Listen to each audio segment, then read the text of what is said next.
Japan, a land of warriors and poets, of emperors and shoguns, a nation shaped by war, devotion, and innovation. From the dawn of civilization to the rise of the samurai, from isolating itself from the rest of the world to being forced open by imperialism, Japan's story is one of resilience and transformation. This is the epic story of Japan, a journey across time where every era has shaped the soul of a nation. And the journey begins now. The story of Japan begins over 14,000 years ago. Before the rise of emperors and samurai, before the grand temples and bustling markets of later centuries, there was a time when the land of Japan was wild, untouched, and ruled only by nature. This was the Jomon Period. It was an age of survival, innovation, and profound spiritual connection to the land. But who were the Jomon people? How did they carve out an existence in this untamed world? And how did their traditions lay the groundwork for the Japan we know today? To understand their story, we must go back to the end of the last ice age. As the ice age melted to a close, Japan was still connected to the Asian mainland by land bridges, allowing small bands of hunter-gatherers to migrate into the islands. These early humans were nomadic, moving with the seasons in search of food. But something remarkable was happening. Unlike other hunter-gatherer societies that would eventually give way to full-scale agriculture, the people of Japan developed a unique and lasting way of life. The Jomon culture takes its name from the intricate, cord-marked pottery they created, the oldest pottery in the world. These early artisans pressed rope and cord into wet clay, leaving elaborate patterns that have been preserved for thousands of years. This pottery was more than just decorative. It was a breakthrough in technology, allowing food to be stored and cooked more efficiently. Unlike many of their contemporaries in other parts of the world, the Jomon people did not fully transition into farming. Instead, they mastered a semi-sedentary lifestyle, forming small villages where they lived for generations. They built pit dwellings, circular houses partially dug into the earth, which were insulated with wood and thatch. Within these homes, families gathered around fires, cooking a diet that included fish, nuts, and hunted game. The forest provided deer and wild boar, while the rivers and coastline yielded abundant fish and shellfish. But survival wasn't just about food. It was about adaptation. The Jomon people learned to manage the land without clearing it for farming. They harvested acorns and chestnuts, even practicing early forms of forest management to ensure steady food supplies. This balance with nature shaped the spiritual beliefs of the Jomon. They worshiped the forces of the natural world. Mountains, rivers, and animals were thought to house spirits, an early form of the Shinto traditions that would persist into modern Japan. Over thousands of years, the Jomon people became more than just survivors. They became artists, engineers, and traders. Their settlements grew, some reaching populations in the hundreds, an impressive feat for a pre-agricultural society. They refined their pottery, developing deep bowls and elaborate figurines known as dog, small, humanoid statues with exaggerated eyes and mysterious patterns. Some believe these figures represented fertility goddesses or were used in rituals to ward off misfortune. Trade networks formed, stretching across the islands. Jomon people exchanged tools, food, and rare materials like obsidian, which was highly prized for making sharp cutting tools. For thousands of years, this harmony with nature and slow, deliberate progress defined Jomon life. But the world was changing, and a new wave of people and technology was about to arrive. Around 1000 BCE, a shift began. Across the sea, in Korea and China, new agricultural techniques were taking hold. Rice farming, iron tools, and more hierarchical societies were beginning to emerge, and they would soon reach Japan. The Yayoi people, migrants from the Asian mainland, began arriving on Japan's shores. They brought with them wet rice cultivation, a revolutionary technique that required large, organized labor forces to manage. For the Jomon, This was a turning point. Some adopted the new ways, integrating with the incoming Yayoi farmers. Others resisted, retreating into the mountains and forests, where they continued their ancient traditions for centuries. By 300 BCE, the Jomon period had come to an end. The Yayoi culture had taken root, bringing social stratification, new governance, and the foundations of what would become the early Japanese state. But the legacy of the Jomon people did not vanish. Their reverence for nature, their artistic spirit, and even their genetic lineage live on in modern Japan. The cord-marked pottery, the ancient settlements, and the mysterious dog figurines remain as echoes of a world long past. A reminder that Japan's history is far older and more complex than we ever imagined.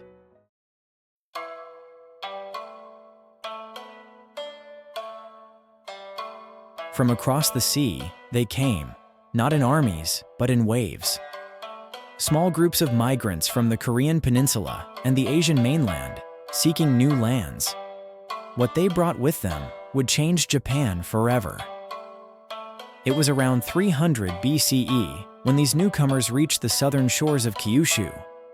They were not conquerors in the traditional sense, but farmers, metalworkers, and weavers, bearers of knowledge that had been cultivated for generations across the continent. The Yayoi newcomers introduced something that would revolutionize life on these islands: wet rice agriculture. Rice wasn't just food, it was a technology, a system, and eventually a source of power. To plant and harvest rice required teamwork, to store and distribute it required leadership, and to protect it, that required warriors. With agriculture came permanence. No longer needing to follow food, communities rooted themselves to the land. Villages formed, and with them, a new kind of society, one that valued land ownership, productivity, and strength. These communities were no longer equal. Hierarchies began to emerge. Chieftains, often chosen for their control of land and weapons, began to govern. A class of warriors formed beneath them, while farmers, craftsmen, and laborers supported the growing system. The introduction of iron and bronze tools allowed for new levels of efficiency in both farming and warfare. For the first time, weapons could be forged with precision. Bronze swords, iron blades, armor, and helmets. These became the tools not just of survival, but of dominance. By the 1st century CE, Japan was no longer a land of isolated villages. Dozens of independent polities, proto-states really, had emerged, each led by a powerful clan or ruler. The land was fragmented, and with wealth came ambition. Warfare became a fact of life. These early Japanese states began to resemble kingdoms, ruled by hereditary elites. Some were peaceful trading centers, others fortified hilltop strongholds defended by bands of warriors. Power shifted rapidly, and allegiances were as fragile as the rice stalks that fed these early societies. But amidst this chaos, one figure would rise above the others, not with a sword, but with ritual, diplomacy, and divine command. Her name was Himiko, the shaman queen of Yamatai. She ruled not through brute force, but through mysticism. A spiritual leader, believed to commune with the gods, she unified the warring tribes of Western Japan through faith and foresight. Chinese chronicles from the Wei dynasty speak of her kingdom. They tell of emissaries sent across the sea, of golden seals exchanged, and of a woman so powerful she was served by 1,000 attendants, and only one man. Himiko's reign marked the beginning of international diplomacy in Japan's history. Her kingdom sent envoys to China, solidifying its status, trading goods, and introducing foreign customs that would later influence Japanese court culture.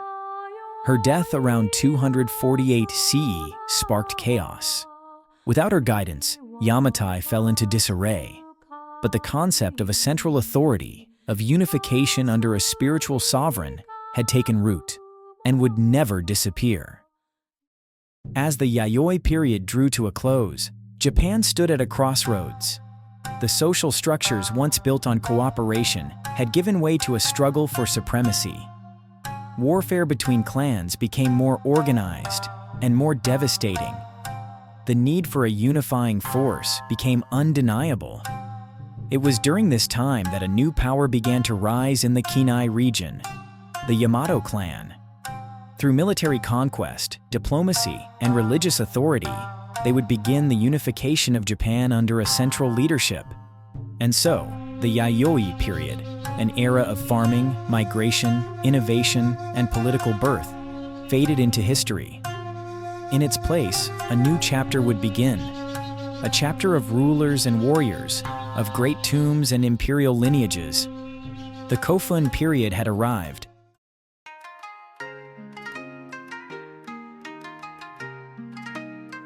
This is the Kofun Period, named after the earthen tombs that mark its beginning.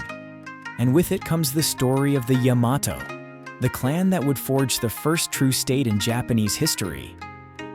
The most visible legacy of this period lies in the earth itself. Across Japan, thousands of kofun were constructed, immense tombs shaped like keyholes, some larger than the Egyptian pyramids. These tombs were not only graves, they were statements of power.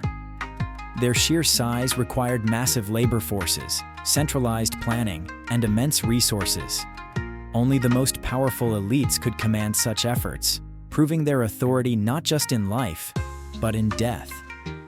Surrounding these tombs were haniwa, hollow clay sculptures of warriors, dancers, animals, and houses. These figures served as guardians, protectors of the deceased in the afterlife. Each one offers a glimpse into the daily life, beliefs, and social order of the time. As the Yayoi period drew to a close, Japan was a land divided. Scores of clans who ruled their territories were often at war or locked in fragile alliances with each other. But in the Kinai region, a single clan was rising above the rest, the Yamato. Armed with iron weapons, access to fertile land, and a growing number of allied families, the Yamato rulers began consolidating power. Through military campaigns, diplomatic marriages, and the strategic use of religious legitimacy, they began to knit the fractured land into something new, a proto-state under a single lineage. Their ambition wasn't just to rule, they sought to legitimize their authority as descendants of the gods. This divine narrative would become a cornerstone of the Japanese monarchy and endure for centuries to come. The Yamato kingdom wasn't built by priests or philosophers, it was built by warriors. Military strength underpinned the clan's rise, and the Kofun period saw the formation of Japan's earliest organized military aristocracy. Cavalry became essential. Horses, introduced from the mainland, changed the nature of warfare. Yamato soldiers rode into battle with iron-tipped spears and bows, clad in bronze armor. And behind every warrior was a smith. Ironworking flourished, enabling the mass production of tools and weapons. The Yamato's power came not only from conquest, but from their ability to control violence. In doing so, they forged a hierarchical society where loyalty, lineage, and military service determined one's place. The Japanese imperial line claims an unbroken descent from Emperor Jimmu, a mythological figure said to have descended from the heavens to unify the land. Though largely symbolic, these stories gave spiritual legitimacy to the Yamato rulers. But the earliest historically recognized monarchs begin with Emperor Sujin and Emperor Ojin, figures mentioned in Japan's oldest chronicles, the Kojiki and Nihon Shoki.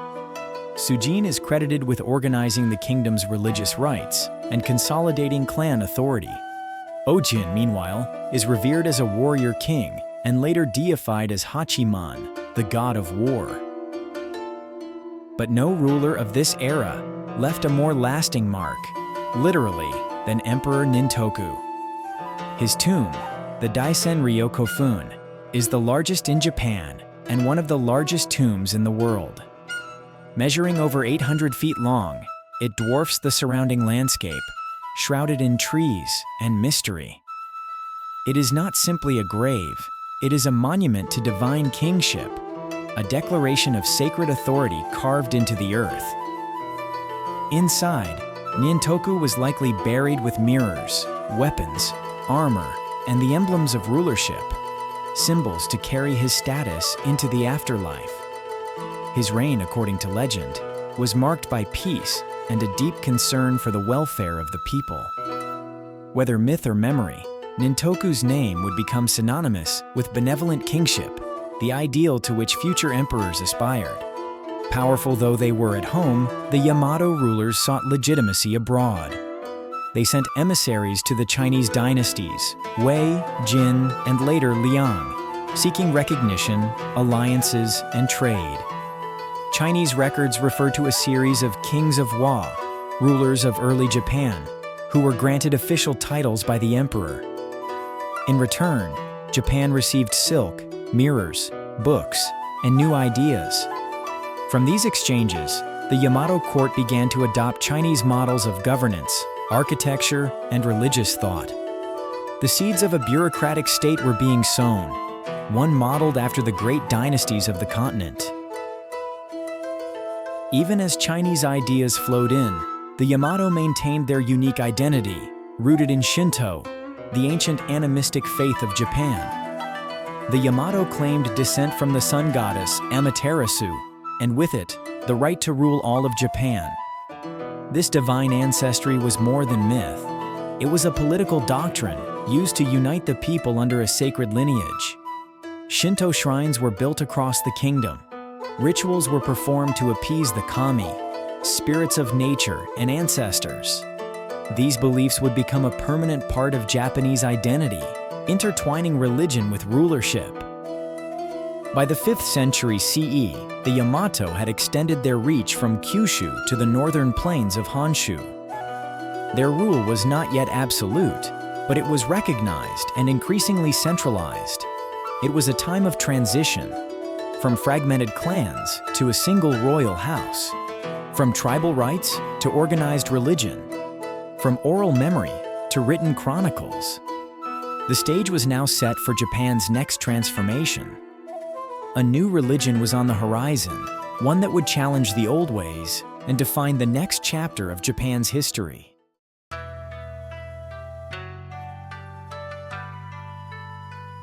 In the year 538 CE, a gift arrived from across the sea.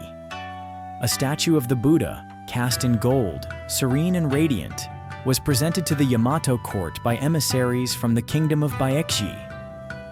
It was more than a symbol of friendship.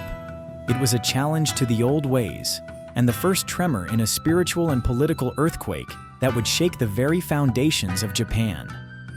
This marked the beginning of the Asuka Period, named after the small but powerful court in the Asuka region, south of modern-day Nara.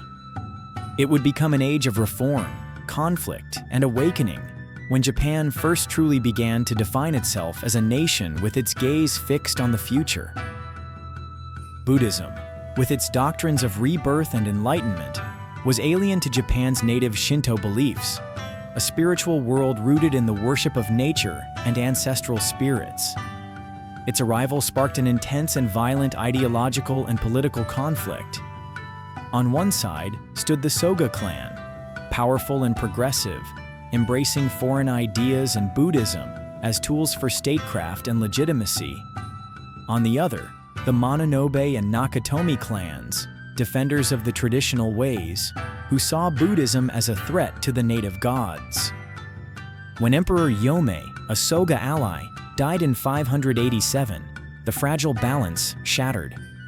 A succession dispute became a full-blown civil war. The Soga backed Prince Umayado, later known as Prince Shotoku, while the Mononobe supported a rival claimant, Mononobe no Moriya. The war culminated at the Battle of Mount Shigi, where the fate of Japan would be decided. In July of 587, a decisive clash took place near Mount Shigi between the Soga clan and the Mononobe clan. According to historical accounts such as the Nihon Shoki, the Mononobe had taken a defensive stance by constructing inaki palisades made from bundled rice plants, which they used as fortifications during the conflict. The fighting began between July 1st and 2nd, with the Mononobe clan reportedly gaining the upper hand. In a series of engagements, they managed to defeat the Soga forces, who began retreating westward under growing pressure. By July 3rd, the Soga troops had retreated to the area between Mount Shigi and Mount Ikoma. Morale among their soldiers was low. It was at this crucial moment that Prince Shotoku, leading figure of the Soga, took a bold and symbolic step. According to legend, he cut down a sacred Nuride tree, carved an image of the four heavenly kings, guardian deities in Buddhist tradition, and placed the image on his forehead. Alongside Soga no Umako, who was the military commander of the Soga, he vowed to build a temple dedicated to the deities if they emerged victorious. This act reinvigorated the Soga troops, inspiring them for the final confrontation. In the climactic battle, the tide turned dramatically. A Soga archer named Tomino Obito Ichi, as recorded in the Nihon Shoki, fired the arrow that killed Mononobe no Moriya, the head of the Mononobe clan. With their leader fallen, the Mononobe forces lost cohesion and were swiftly routed. The battle resulted in the total defeat of the Mononobe. Their main line, along with key retainers, was wiped out. Survivors either dispersed or changed their family names to escape persecution.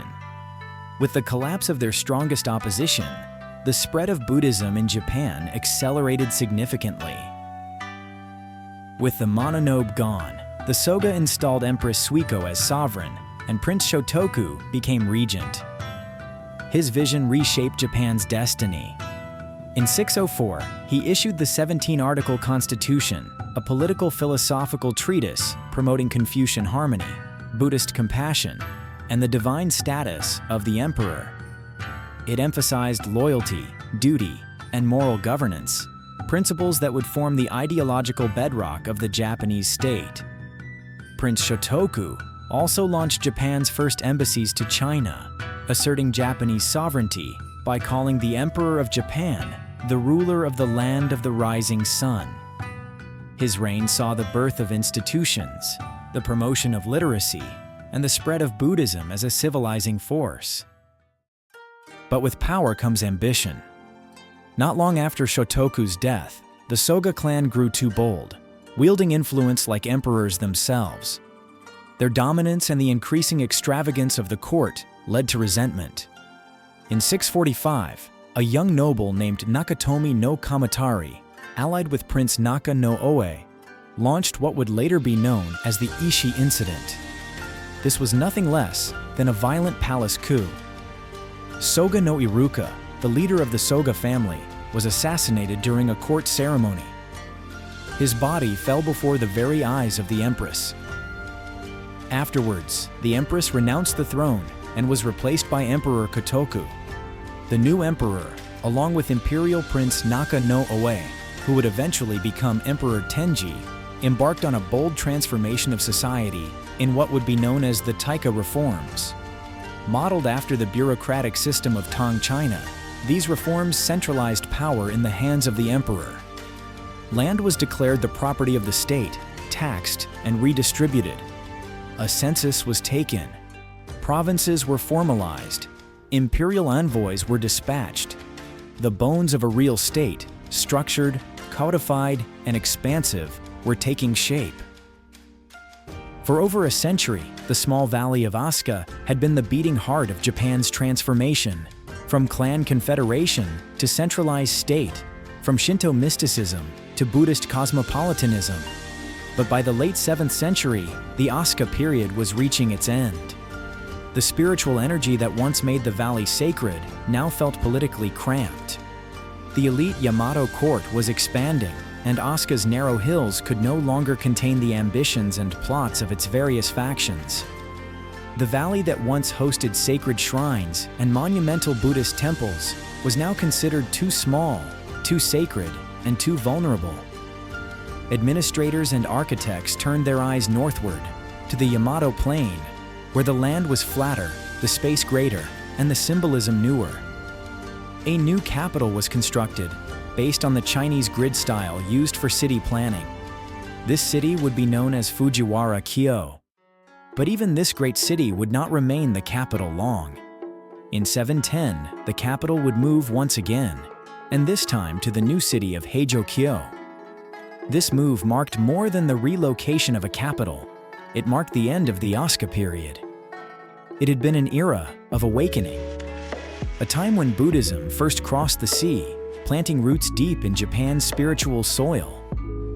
A time of radical social transformation, where power shifted toward the centralized authority of the imperial throne. In Asuka, Japan took its first steps toward statehood, guided by ritual, shaped by law, and touched by the divine. The legacy of this age would endure in the silent halls of ancient temples, in the scrolls that tell the empire's sacred story, and in the enduring belief that Japan itself was a land set apart, its destiny tied to the heavens, its emperors descended from the sun. In 710 AD, Japan took a monumental step toward becoming a nation. The imperial court, inspired by the majesty of Tang China's Chang'an, established Heijō-kyo, a permanent capital. It was a city of symmetry, order, and divine authority, a physical declaration of Japan's ambitions. With this, the Nara Period began. With a new capital, there needed to be a structure for both the city and all denizens of the land. Under the Ritsuryo legal system, Japan was divided into provinces, districts, and landholdings, all governed by a growing class of aristocratic administrators. A national census counted families and taxed them in rice and labor. Temples were cataloged, roads were surveyed. This was the foundation of a more structured and centralized bureaucracy. With this structure also came a desire for the figures of authority to further legitimize their authority as divine. In 712 CE, the Kojiki, the record of ancient matters, was compiled, blending mythology and imperial origin stories. It is claimed in its preface to have been composed by O no Yasumaro at the request of Empress Genmei. Thus, it is usually considered to be the oldest extant literary work in Japan. Just 8 years later, in 720, the Nihon Shoki followed. It is more elaborate and detailed than the Kojiki, the oldest, and has proven to be an important tool for historians and archaeologists, as it includes the most complete extant historical record of ancient Japan. Both the Kojiki and the Nihon Shoki are cultural foundations of Japan. These documents laid the groundwork for recording Japan's rich history and mythology. The true spiritual core of the Nara state, in reality, was not law nor lineage, but Buddhism. Yet it was through tragedy, not tranquility, that its influence would deepen. Between 735 and 737 CE, a devastating smallpox epidemic swept across Japan, originating in Kyushu and spreading through eastern Honshu, all the way to the heart of the capital in Nara. It is said that 1/3 of the population perished, nobles, commoners, monks, and ministers alike. The court was shaken, society nearly undone. In this atmosphere of death and divine anxiety, Buddhism was not only a source of comfort, it became a tool for salvation. At the center of this spiritual resurgence stood Emperor Shomu. Ruling from 724 to 749, Shomu envisioned a kingdom bound together not just by sword or seal, but by faith. He ordered the construction of state-sponsored temples, kokubunji, in every province, bringing Buddhism under imperial command and making it the ideological thread stitching together the nation. And at the heart of it all rose Todaiji, a temple unlike any before it. Inside its great hall stood the Daibutsu, the Great Buddha. Over 15 meters tall, cast in bronze and gold, the Buddha's serene, unwavering gaze became the spiritual center of the empire, watching over a nation scarred by plague and reborn in faith. The power shifting to Buddhism would lead to growing tension in the country. In 740 CE, the empire trembled from within. Fujiwara no Hirotsugu, once a prominent court official and vice-governor of Dazaifu in Kyushu, denounced the Nara regime. His grievances echoed the discontent of many. Buddhist temples wielded too much power, taxes were crushing the provinces, and Empress Komyo's Fujiwara relatives, especially Genbo, a monk-turned-statesman, dominated court politics. Hirotsugu accused Genbo and the ruling clique of corruption, favoritism, and betrayal of Shinto traditions. Rallying disillusioned aristocrats, provincial warriors, and local clans, he raised the banner of revolt, demanding reform and retribution. But the Nara court moved quickly.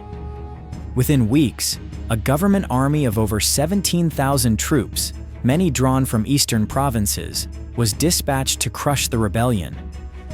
In Chikugo province, near modern-day Fukuoka, Hirotsugu's forces clashed with the imperial army in a decisive battle. Although Hirotsugu's troops were fierce and motivated, they lacked the equipment, discipline, and coordination of the central army. After a day of intense fighting, Hirotsugu's line collapsed. Many fled into the hills. Others surrendered. Hirotsugu himself was captured while attempting to regroup. Within days, he was executed, and his allies were hunted down. His body was burned, his name officially erased, his soul feared as vengeful. The rebellion had lasted only months, but it shook the foundations of the court. The emperor and his ministers saw just how fragile their control was beyond the capital, and how quickly discontent could erupt into war. Shaken by the uprising, Emperor Shomu abandoned Heijokyo in 740 CE, relocating the capital to Kunikyo. But the move was short-lived.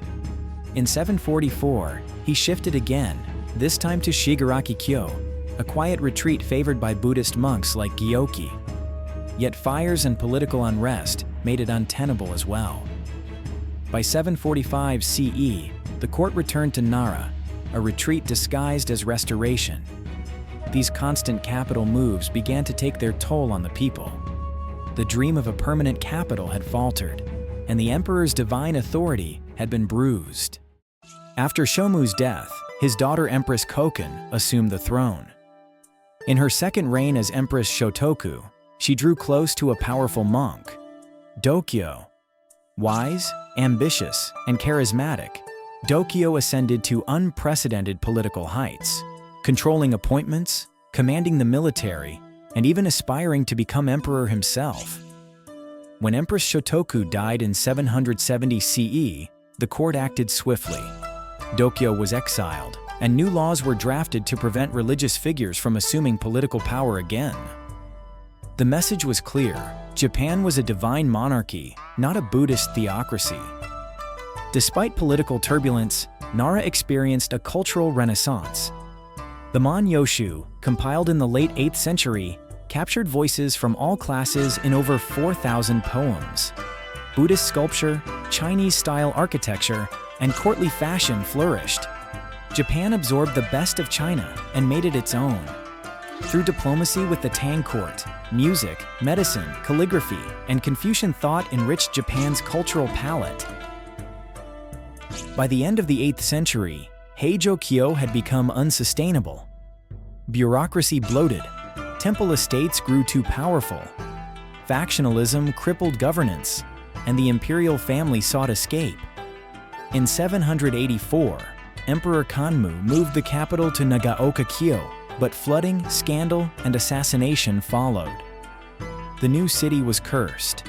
10 years later, in 794 CE, Kanmu moved again, to Heian-kyo, the capital of peace and tranquility. Nestled between mountains and rivers, it promised balance between court and country, spirit and structure. This new capital would bring with it the end of the Nara period and the dawn of the Heian period. We followed the rise of the early Jomon hunters to the agricultural world of the Yayoi and the rise of divine kings in the Kofun period. We watched Buddhism arrive, reshaping the nation's spiritual identity, and saw power consolidate under the Yamato court. The Asuka period brought reform and revolution, while the Nara period established Japan's first true imperial state with written law, monumental temples, and the towering Great Buddha of Todaiji. But this is just the beginning. In our next episode, we enter the elegant yet deceptive world of the Heian period, where poetry and politics danced hand in hand.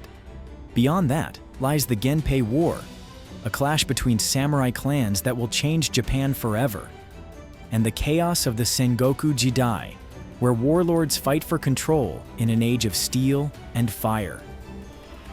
We'll witness the unification of Japan, the rise and fall of shogunates, and the dramatic transformation of a nation during the Meiji Restoration, as Japan leaps into the modern age and onto the global stage.